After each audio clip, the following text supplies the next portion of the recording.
नमस्कार प्रेक्षक हो, आचार्य 90 FM यो ऑन रेडिओमध्ये मी तेजस्विनी आपलं मनपूर्वक स्वागत करते.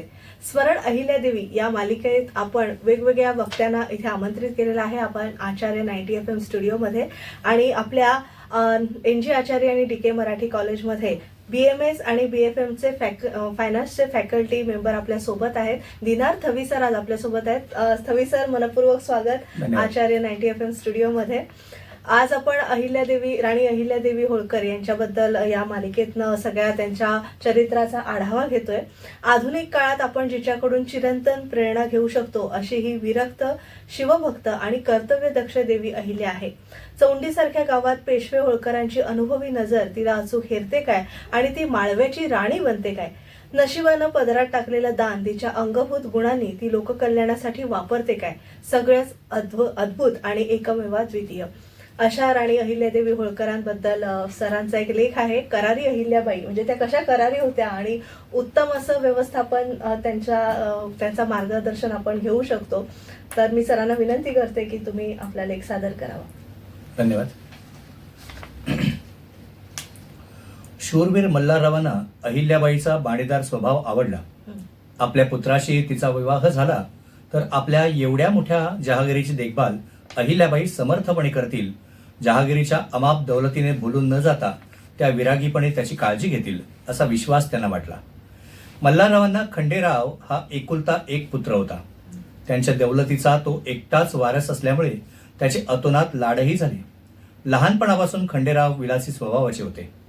दौलतीची राखण संन्यासी वृत्तीने केली तरच तिचा आशीर्वाद लाभतो, हे मल्हाररावांचं मत होतं. खंडेरावांचे जरी आधी 7 विवाह झालेले असले तरी आपल्यानंतर दौलतीची योग्य राखण करणारी सून मल्हाररावांना हवी होती आणि तोच विश्वास त्यांना अहिल्याकडे बघून वाटला. अहिल्याबाईंसाठी एवढं मोठं स्थळ चालून आलंय, पण धनदौलतीच्या बाबतीत आपण सुभेदारांपेक्षा खूपच कमी असल्यामुळे हा विवाह आपण कसा करून देणार या विचाराने अहिल्याबाईंचे माता पिता साशंक होते.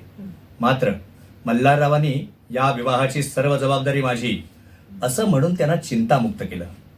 तसं बाजीराव पेशवे आणि मल्हारराव होळकर यांच्या जिव्हाळ्याचा स्नेह असल्यामुळे खंडेराव आणि अहिल्याबाई यांचा विवाह 20 मे 1733 मध्ये शनिवार वाड्यात मोठ्या थाटामाटात झाला. आपल्या नक्षत्रासारख्या तेजस्वी लेखीची पाठवणी करताना आई वडिलांचे मन अतिशय गलबलून गेले होते. पण आमच्या उदाबाई आणि सीताबाई या पोटच्या 2 मुलींप्रमाणेच आम्ही अहिल्याबाईलाही आमची 3री मुलगी म्हणूनच सांभाळू असं विषण मल्हारराव आणि त्यांच्या पत्नी गौतमाबाई या उभयतांनी अहिल्याबाईंचे पिता माणोकजी शिंदे व माता सुशीलाबाई यांना दिले. त्यामुळे ते आश्वस्त झाले. मात्र आता आपल्या या गुणी कन्येचा विरह होणार या भावनेने अहिल्याच्या माहेरचे सर्व गणगोत व्याकुळ झाले होते. त्या सर्वांचा प्रेमादराने निरोप घेऊन सौभाग्यवती अहिल्यादेवी आपल्या सासरी इंदूरला होळकरांच्या राजेशाही वाड्यात आल्या. मल्हाररावांना गौतमाबाईंप्रमाणेच द्वारकाबाई आणि बनाबाई अशा 2 पत्नी होत्या. शिवाय त्यांच्या तलवारीशी जिचा विवाह झाला म्हणजेच मल्हाररावांसह त्यांच्या युद्ध मोहिमांमध्ये जिची साथ होती अशी एक हरकुंवर नावाची एक खांडाराणीही होती. अहिल्याबाईंनी जेव्हा होळकरांच्या वैभवशाली वाड्यात प्रवेश केला तेव्हा त्यांच्या 7 सवती आणि 4 सासवा त्यांच्या समोर होत्या. केवळ 10 वर्षाची ती नवपरिणीत वधू त्यावेळी बावरून गेली नसती तर नवलच. पण अहिल्याबाई लगेचच सावरल्या. त्यांनी एकंदर परिस्थितीचा, तेथील रीतिरिवाजांचा आढावा घेतला आणि त्या जाणकारपणे त्या वाड्याशी समरसही झाल्या. त्यांच्यासाठी उंची वस्त्रप्रावरणे, अलंकार यांची रेलचेल होती, पण अहिल्याबाईंचे मन त्यात अधिक रमलं नाही. त्यांची जिज्ञासू नजर वाड्याचा एकूण कारभार, उत्पन्नाचा स्रोत, मल्हाररावांच्या मोहिमा हे सर्व काही जाणून घेत होती.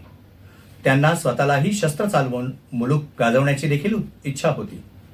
आपल्या धनाचे आपण विश्वस्त आहोत, मालक नाही, हा भाव त्यांच्यापाशी उपजतच होता. मल्हारराव आणि गौतमाबाईंच्या चणाक्ष दृष्टीला ते जाणवून समाधानही वाटत होते.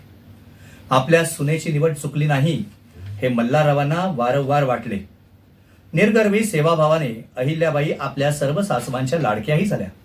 एवढंच नव्हे तर रूपाने, माहेरच्या वैभवाने अहिल्याबाईंपेक्षा त्यांच्या सवती वरचढ असूनही त्यांच्यावर अहिल्याबाईंच्या निर्मोही व्यक्तिमत्वाचा प्रभाव पडला होता आणि सौंदर्याचे कलेचे चाहते असलेले खंडेराव जरी विलासात मग्न असले तरी आपल्या सर्व स्त्रियांमध्ये वेगळेपणाने उठून दिसणाऱ्या अहिल्याबाईंविषयी त्यांच्या मनात प्रेमादर उत्पन्न झाला होता.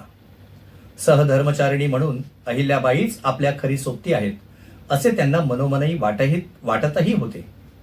पण एकदा नशेचा त्यांच्यावर अंमल चढला की ते सर्व काही विसरून जात. आपल्या पुत्ररत्नासाठी मल्हाररावांनी अहिल्याचे कोंदण बसवले खरे, पण अजूनही खंडेराव जहागिरी सांभाळण्याकरिता पूर्ण तयार होत नव्हते. मग मल्हाररावांनी अहिल्याबाईंनाच आपल्या जहागिरीच्या तपशिलाची सर्व माहिती करून दिली. आपल्या सर्व सरदारांची ओळख, एकूण उत्पन्न, पुणे दरबाराला पाठवण्याचा भाग, राजकीय पत्रव्यवहार या सर्वांचे सखोल ज्ञान अहिल्याबाईंना झाले. राज्याचा सारा हिशोब ठेवण्याचे काम मल्हाररावांनी अहिल्याबाईंवर सोपवले. ते त्यांनी इतके कसोशीने सांभाळलं की पैशांची सर्व जबाबदारी अहिल्याबाईंवर आली. अहिल्याबाईंनी आपल्यावर सोपवलेल्या जबाबदारीला पूर्णपणे न्याय दिला. एका पैशाचीही चूक त्यांनी खपवूनही घेतली नाही. होळकरांच्या दरबारात गंगोबा तात्या, अन्याबा पळशीकर, नारू गणेश इत्यादी मोठमोठ्या मुत्सद्दी व्यक्तीही अहिल्याबाईंसमोर दबकून असत. अहिल्याचे पती खंडेराव नेहमी फंडातून पैशाची अधिक उचल करत, पण आपल्या विलासामुळे त्यांना त्यांचा वार्षिक तनखा पुरत नसे. एकदा अशीच त्यांना अधिक पैशाची मागणी केली असता अहिल्याबाईंनी हिशोबाची चोपडी त्यांच्यासमोर उघडून त्यांच्या नावे पैसे शिल्लक नसल्याचे सांगितले. आज पावेतो खंडेरावांना असं कोणीही सुनावलं नव्हतं. त्यामुळे भयंकर संतापून खंडेराव तिथून निघून गेले. दिवाणखान्यातील आपल्या सर्व हिशोबाच्या चोपड्या व्यवस्थित ठेवून अहिल्याबाई अंतःपुरापाशी आल्या तेव्हा अंतःपुराच्या दाराशी गौतमाबाई उभ्या असलेल्या त्यांना दिसल्या. आपल्या मुलाचा संताप त्यांच्या कानावर नक्कीच आला असणार. तेव्हा त्यावर काय प्रतिक्रिया असेल असा विचार करताना अहिल्याबाईंची नजर खाली झुकलेली गेली. तू चुकलेली नाहीस, मग नजर का खाली घालतेस? गौतमाबाईंचे हे शब्द कानी पडताच अहिल्याबाई त्यांच्या पाया पडू लागल्या.